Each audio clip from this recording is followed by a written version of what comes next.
Hello, I'm Kathy McCarran. Welcome to Tire Business NewsPoint, your video source for exclusive tire industry news. New tire labeling regulations will require a label on every tire, rating it on traction, tread wear, and rolling resistance. And it's a hot topic in the U.S. tire industry. But is it an important issue for consumers? During a panel discussion at the recent New England Tire Service Assocation convention, Kevin Rohlwing of the Tire Industry Association said consumers aren't that concerned about rolling resistance. NHTSA's own research has more or less proven that consumers don't care about rolling resistance. And yet they're continuing forward with this charade, I guess, that this is what they have to educate consumers on.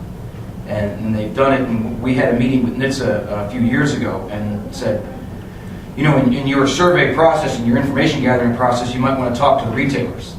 In all of this process, the one group that the federal government never spoke to were the people that have the most contact with tire buyers, which would be the retailers.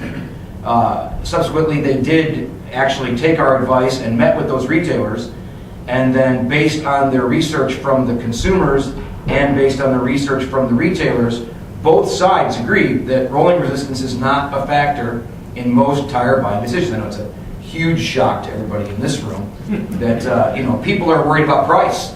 Again, another one of those nuggets that our federal government is choosing to ignore. But they are moving forward. They have indicated, I know to us, that they can still see rolling resistance as the number one factor that they have to educate people on, so they are not backing off.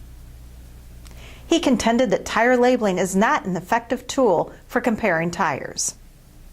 Well, but again, we've said from the beginning, though, that consumers never see the labels to begin with. The consumer very rarely sees the label to begin with. Most of the time, it's peeled off, and it's not something that they're going to. We suggested at the last workshop, we suggested that NHTSA take that information that would be on the label and then put it in some form of a print version, maybe in a 3-ring binder, so that for those retailers that don't have internet access, at least they could have that information available and arrange it by size. So we're hopeful that with the more input that we give them and the more suggestions that we give them, that they'll come up with a more real-world workable solution. But we still stand by our point that the labels don't matter, that the consumer is not going to be able to comparison shop based on labels. Dan Zielinski of the Rubber Manufacturers Association said he doesn't expect tire labeling to change the way consumers choose tires. Absent an emergency tire repair situation, we have a sudden disablement, but the tire needs to be replaced.